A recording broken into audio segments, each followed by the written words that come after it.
ओम शांति। श्रीमद् भगवत गीता में परमात्मा हमें बहुत सुंदर रूप से आत्मज्ञान देते हुए कहते हैं, कभी भी हमें देह को देखकर मोहित नहीं होना चाहिए, क्योंकि ये जो देह है सदा एक जैसा नहीं रह सकता।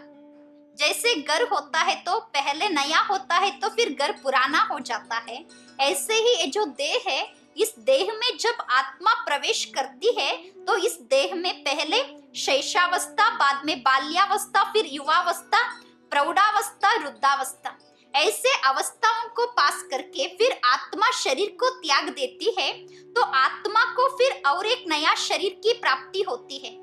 तो हमें फिर और एक नया शरीर प्राप्त होता है। इसको जानने के बाद हमें कभी भी इस देह के आकर्षण में आकर्षित नहीं होना चाहिए। जो धीर पुरुष होता है वो इस देह को देखकर कभी भी मोहित नहीं हो सकता। ऐसे गीता में सुंदर रूप से कहते हुए परमात्मा यहाँ पर जो अर्जुन का शोक देख रहे थे, दुख देख रहे थे, उनके मन की अशांति को देख रहे थे, उस दुख अशांति को देखते हुए और सुंदर रूप से ये बात स्पष्ट कर रहे हैं। गीता के दूसरे अध्याय के 15वें श्लोक में परमात्मा कहते हैं, यम ही न व्यतीयन्ते ते पुरुषम पुरुषश्रवा समदुःख सुखम धीरम सोमृतत्वाय कल्पते। इसका मतलब है, हे पुरुष श्रेष्ठ, दुख सुख को समान समझने वाले धीर पुरुष इस विषय में और इस विषयों के संयोग में कभी भी व्याकुल नहीं होते, वही मोक्ष के योग्य होते हैं। यहाँ पर गीता में परमात्मा सुंदर रूप से यहाँ बात स्पष्ट कर रहे हैं, मुक्ति का योग्य कौन। आज हर इंसान अपने जीवन में मुक्ति को प्राप्त करना चाहता है, लेकिन जितना हम मुक्त होना चाहते हैं उतना ही बंधन में बांधते जा रहे हैं। आज व्यक्ति बहुत सारे बंधन में स्वयं को बांध चुका है। उस बंधनों से जो व्यक्ति मुक्ति को प्राप्त करना चाहता है, उस मुक्ति के लिए बार बार परमात्मा को पुकारते हैं कि परमात्मा मुझे मुक्ति दे दो, इस बंधनों से मुझे मुक्त कर दो, इस शरीर से मुक्त कर दो।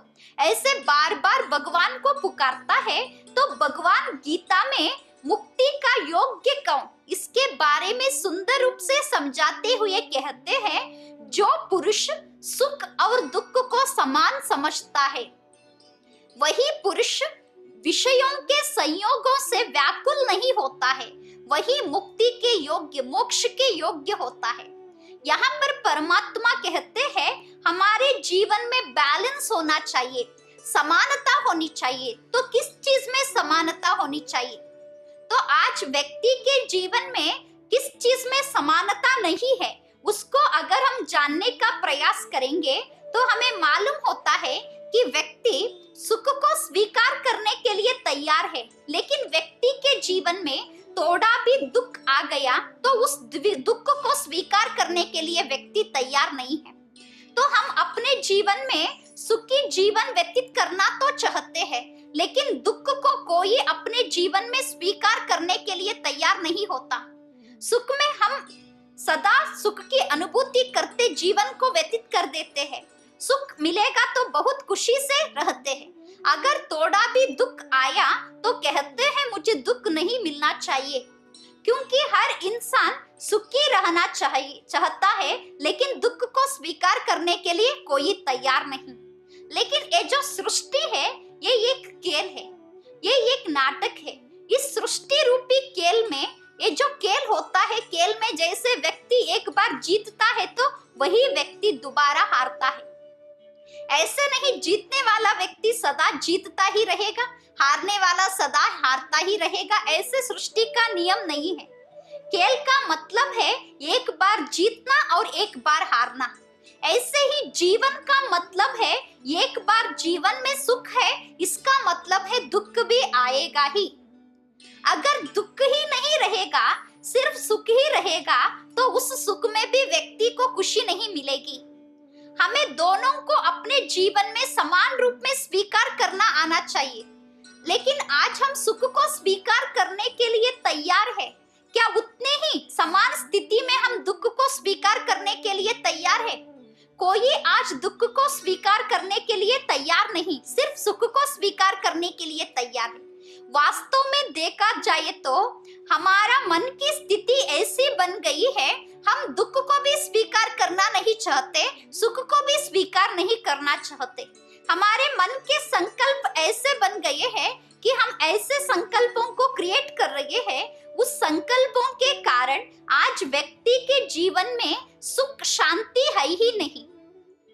तो हमें अपने जीवन में सुख शांति को प्राप्त करने के लिए, संतुष्टता से जीवन व्यतीत करने के लिए एक बात को सदा याद रखना चाहिए। तो वो बात क्या है? हमें समझ लेना चाहिए, संतुष्टता बाह्य जगत में नहीं मिलती है। संतुष्टता तो हमारी अंदर की आत्मा की क्वालिटी है, उसको आत्मा के अंदर जगाना पड़ेगा। जब हम संतुष्टता का गुण को धारण कर लेते हैं, तब हम सुख और दुख में समान स्थिति में जीवन व्यतीत कर सकते हैं। तो उसके बारे में एक कहानी याद आती है। एक भिखारी था, उसका काम था रोज भीख मांगकर अपना पेट भरना। एक दिन वो भिखारी सुबह सुबह घर से बाहर निकलता है। जब वो अपने झोपड़ी से बाहर निकल रहा था, उस समय उसको विचार आता है कि आज सुबह सुबह इतना जोर से भूख लग रही है, जल्दी किसी के घर में जाकर कुछ मांग कर खा लेना चाहिए। ऐसे सोचकर वो घर से बाहर निकलता है। जब उसको जोर से भूख लगी थी, भूख के लिए वो कुछ मांगने के लिए जा रहा था। एक रोड को क्रॉस करता है वो भिखारी, दूसरे रोड पर जा रहा था, तो रास्ते में जोर से बारिश पड़ना शुरू हो जाती है। जब बारिश पड़ रही है तो वो भिखारी सोचता है, इस टाइम में कोई हमें भीख तो नहीं दे सकता, क्योंकि बारिश में मैं भीख मांगने जा नहीं सकता। एक आधा घंटा यहीं पर खड़ा रहूंगा तो शायद बारिश कम हो जाएगी, बाद में जाकर भीख मांगूंगा। ऐसे सोचकर वो एक घर के पास खड़ा रहता है। ऐसे ही बारिश आ रही है। सुबह 10 बजे से जब बारिश पड़ रही थी, वो सोच रहा था आधा घंटे में कम हो जाएगी, 1 घंटे में कम हो जाएगी। ऐसे सोचते सोचते शाम हो गई, लेकिन बारिश कम नहीं हुई। उसको तो भूख और भी ज्यादा बढ़ रही थी अंदर में। लेकिन ऐसे ही रात हो गई। रात 10 बजे तक ऐसे ही लगातार बारिश पड़ रही थी। जब 10 बज गया तब बारिश कम हो जाती है। जब बारिश पड़ना कम हो जाता है तो वो भिखारी सोचता है, अब तो मैं कुछ मांग कर खा लूंगा। ऐसे सोचकर वो और एक क्रॉस करके किसी के घर के सामने आकर दरवाजा खटखटा के भीख मांगता है। लेकिन आज दुनिया में कोई भी भिखारी को रात के 10 बजे के बाद कोई दरवाजा खोल कर तो भीख नहीं देते। वो प्रयास करता है, 3-4 घर के आगे जाता है, हर एक घर में वो भीख मांगने का प्रयास करता है, लेकिन कहां पर भी उसको भीख नहीं मिलती। ऐसे ही प्रयास करता है, 1 घंटा 2 घंटा भीख नहीं मिलती। तब तक तो 12 बज जाता है, लेकिन सुबह से उसको भूख लगी थी। रात तक तो भूख और भी बढ़ जाती है। तो उस भूख के कारण उस व्यक्ति को रोना आता है। वो व्यक्ति जाकर एक पेड़ के नीचे खड़ा होकर जोर जोर से रोने लगता है भूख के कारण। जब वो जोर जोर से रो रहा था, उस समय उस रास्ते से कुछ फरिश्ते निकल रहे थे। वो जो फरिश्ते निकल रहे थे, सूक्ष्म देवताएं, इस व्यक्ति को देखकर, इस भिखारी को देखकर पूछते हैं, क्यों रो रहे हो? तो वो कहता है, खाने के लिए कुछ नहीं मिल रहा है, मैं भोजन करना चाहता हूँ लेकिन भोजन नहीं मिला, इसलिए दुखी हूँ। तो वो सूक्ष्म देवताएं, फरिश्ता लोग कहते हैं, अभी तुम वापस तुम्हारे झोपड़ी के पास जाओ, वहां पर तुम्हें खाने को मिलेगा। ऐसे कहकर उसको भेज देते हैं। वो भिखारी वापस अपने झोपड़ी के पास आकर देखता है, वो जो झोपड़ी थी उस जगह पर एक सुंदर महल बन गया था। तो वो झोपड़ी के अंदर, अर्थात उस महल के अंदर जाता है तो देखता है हर चीज उसके घर में उपस्थित है। तो हर एक चीज को देखकर वो खुश हो जाता है। उसको जोर से भूख लगी थी, सोचता है पहले भोजन कर लूं।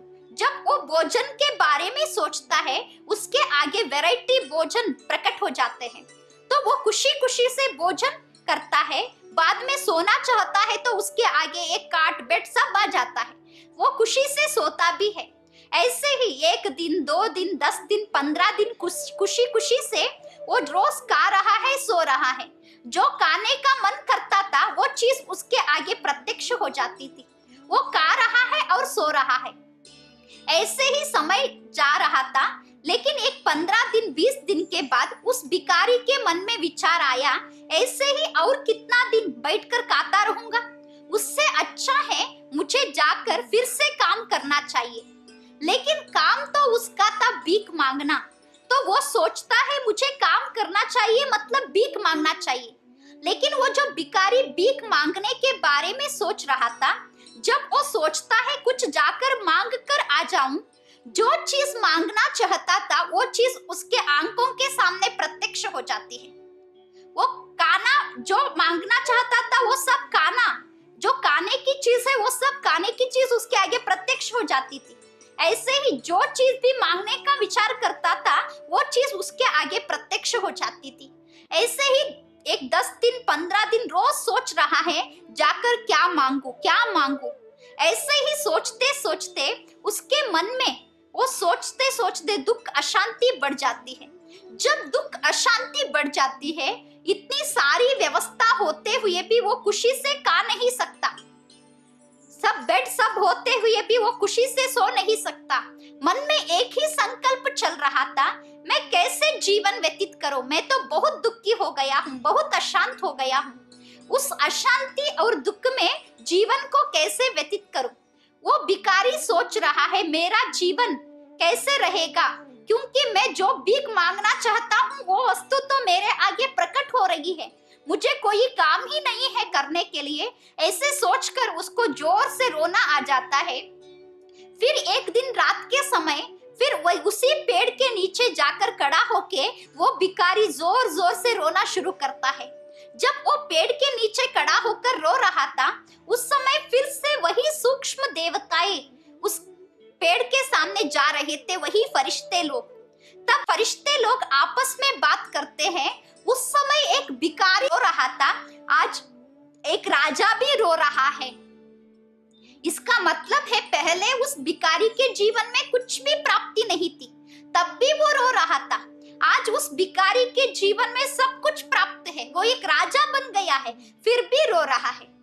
ये एक भिखारी की बात नहीं है। आज दुनिया में हर एक व्यक्ति के जीवन में अगर हम देखते हैं, आज गरीब सोचता है कि धनवान लोग जो है वो बहुत सुखी है, क्योंकि उनके पास महल है, गाड़ी है, बहुत सारा धन है। लेकिन जो धनवान है वो सोचते हैं गरीब लोग ज्यादा खुश है, क्योंकि उनके पास तो कोई चिंता करने की चीज है ही नहीं। आज हमारे पास ज्यादा धन है, उस धन को कहाँ रखना है वो भी चिंता, इनकम टैक्स वाले आएंगे वो भी चिंता, चोर आएंगे वो भी चिंता। ऐसे धनवान लोग भी खुशी से जीवन व्यतीत नहीं कर रहे हैं, ऐसे गरीब लोग भी खुशी से जीवन व्यतीत नहीं कर रहे हैं। आज हर एक इंसान अपने जीवन में दुखी है। उस दुख का मूल कारण है कि हमारे जीवन में हम क्यों दुखी हुए हैं। उसका कारण ये नहीं कि हमारे जीवन में आज खाने के लिए नहीं है इसलिए मैं दुखी हूँ, ऐसा दुखी कोई नहीं है।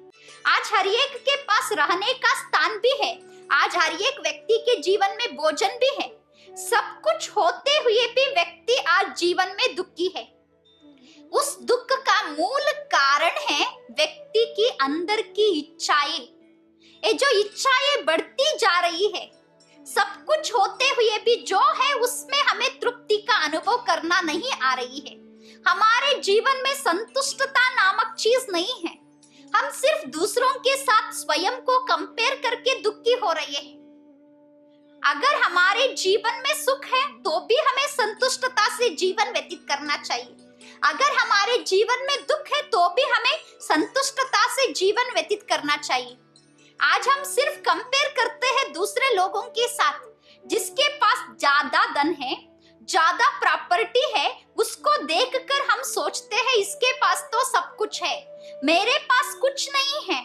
सिर्फ कंपेयर कर रहे हैं जिसके पास ज्यादा है। आज दुनिया में ऐसे भी बहुत लोग हैं जिसके पास रहने के लिए घर नहीं है, फुटपाथ पे सो रहे हैं, पहनने के लिए कपड़े नहीं है, 3 वक्त का भोजन भी उसके नसीब में नहीं है।